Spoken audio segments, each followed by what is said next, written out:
함께 하나님의 말씀을 묵상하고 날마다 신앙일기를 쓰면서 믿음이 성장하는 데일리 큐티 나무향기입니다.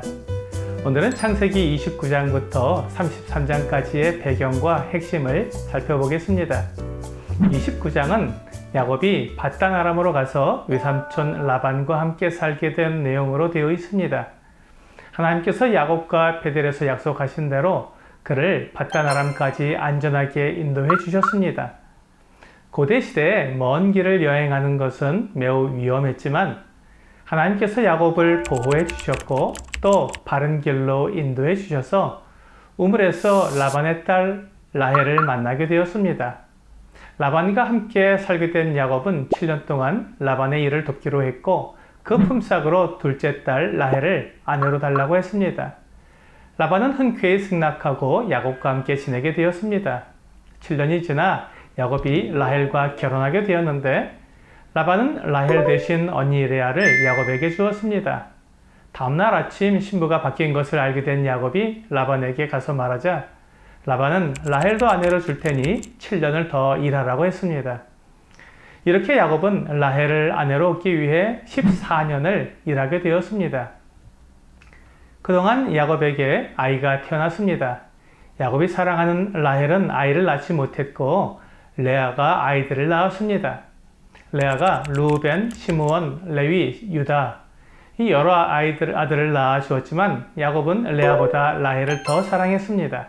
야곱은 아버지와 형 에서를 속이고 밧단 아람으로 도망쳤지만 그곳에서 하나님을 섬기는 아내들을 얻게 되었습니다. 이제 야곱은 하나님께서 약속하신 대로 큰 나라를 이룰 여러 아들들을 낳게 된 것입니다. 야곱은 사랑하는 아내를 얻기 위해 종처럼 라반을 섬겼지만 사랑하기 때문에 견딜 수 있었습니다. 그와 마찬가지로 하나님을 사랑하고 교회를 사랑하는 사람은 성도를 섬기기 위해 자신을 낮추는 일을 두려워하지 않을 것입니다. 30장은 라헬이 레아를 시기하여 서로 경쟁하는 모습을 다루고 있습니다. 라헬은 자기가 아이를 낳지 못하자 여종 빌하를 야곱에게 아내로 주었습니다. 빌하는 야곱에게서 두 아들을 낳았습니다. 이렇게라도 해서 라헬은 언니 레아와의 경쟁에서 이기고 싶었던 것입니다. 레아에게는 네 아들이 있었지만 레아도 자기 여종 실바를 야곱에게 아내로 주어 두 아들을 더 낳게 되었습니다. 이러한 무모한 경쟁은 하나님을 보지 못하게 만들었습니다. 레아와 라헬은 하나님께서 주신 자식들을 사랑하며 양육해야 했습니다. 하지만 그들은 서로 경쟁하는 데 눈이 가려져 있었기 때문에 사랑보다는 비교와 견제, 미움과 다툼을 보여주었습니다. 하나님께서는 레아와 라헬 모두를 사랑하셨습니다. 그래서 레아도 두 아들을 더 낳았고 라헬도 요셉을 낳았습니다. 요셉을 낳을 때 야곱은 라반과 약속한 14년이 다 되었기 때문에 고향으로 돌아갈 생각을 했습니다. 그래서 자기 기반을 마련하기 위해 라반에게 품삯으로 아롱지고 얼룩진 양을 달라고 했습니다. 하나님께서 라반의 양떼가 새끼를 낳을 때 아롱지고 얼룩진 새끼를 낳게 하셔서 야곱을 큰 부자로 만들어 주셨습니다. 31장은 야곱이 가족과 재산을 가지고 라반에게서 도망치는 내용을 다루고 있습니다. 야곱은 큰 부자가 되자 라반의 아들들이 야곱을 시기했습니다. 야곱이 자기 아버지의 재산을 빼앗아 부자가 되었다고 말한 것입니다. 야곱은 레아와 라헬을 불러서 지금까지 자기가 라반의 양떼를 돌봄으로 라반이 부자가 되었지만 자기에게는 아무것도 주지 않았다고 말해 주었습니다. 그렇지만 라반과 품삯을 정하자 하나님께서 자기를 도우셔서 아롱진 것과 점 있는 것과 얼룩진 것이 많이 태어나 이제 재산이 많아졌다고 말했습니다. 그리고 꿈에 하나님의 사자가 나타나 고향으로 돌아가라고 말씀하신 것을 이야기해 주었습니다. 그러자 레아와 라헬은 아버지 라반에게서 받을 유산도 없고 하나님께서 모든 재산을 주셨으니 하나님께서 이르신 일을 다 준행하라고 말했습니다. 야곱은 라반이 양털을 깎으러 간 사이에 모든 재산을 정리하고 온 가족을 이끌고 가나안 땅으로 도망했습니다. 이때 라헬이 아버지의 드라빔을 훔쳐서 가지고 나왔습니다. 사흘 뒤 야곱이 도망쳤다는 소식을 들은 라반은 형제들을 이끌고 야곱을 쫓아왔습니다. 7일 만에 라반이 야곱을 따라왔지만 꿈에 하나님께서 라반에게 선악간에 아무 말도 야곱에게 하지 말라고 말씀하셨습니다. 라반은 야곱에게 아무 말도 하지 못하고 다만 자기의 드라빔을 훔친 것에 대해 말했습니다. 야곱은 드라빔을 훔치지 않았으니 찾아보라고 했고 라반은 모든 장막을 다 뒤졌지만 드라빔을 찾을 수 없었습니다.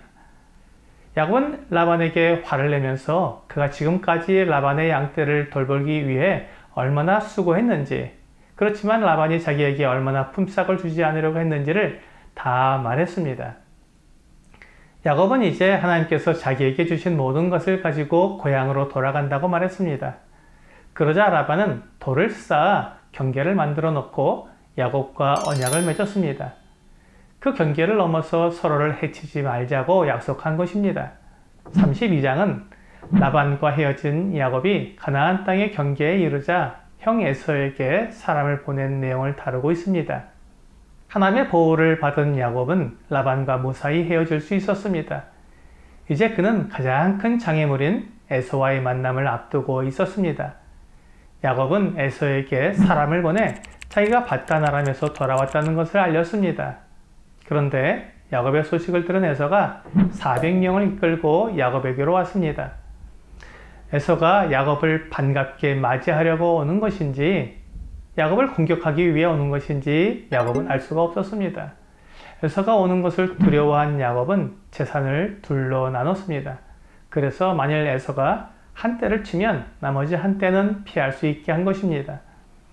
이제 야곱은 하나님께 자기를 의탁할 수밖에 없었습니다.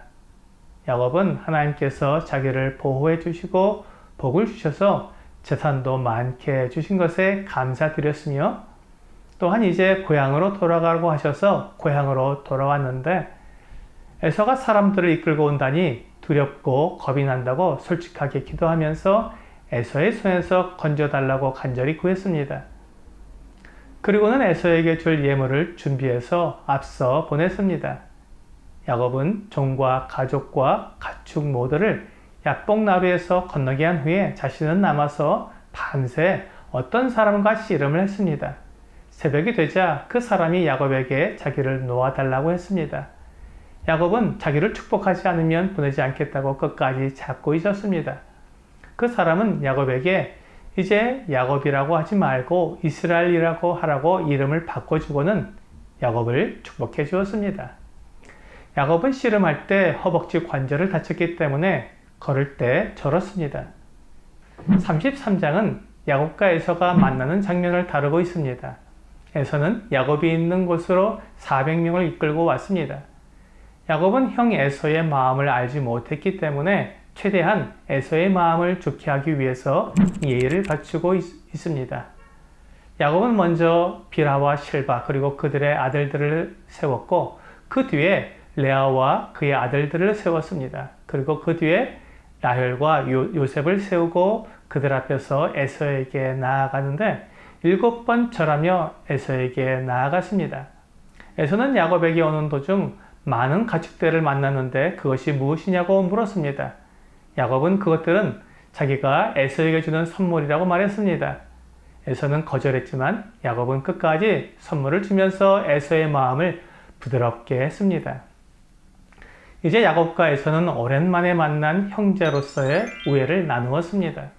도전적이고 자기 욕심에 가득했던 야곱이 하나님을 만나 하나님의 도우심을 경험함으로 겸손하게 되어 에서 앞에서 자신을 낮추게 된 것입니다.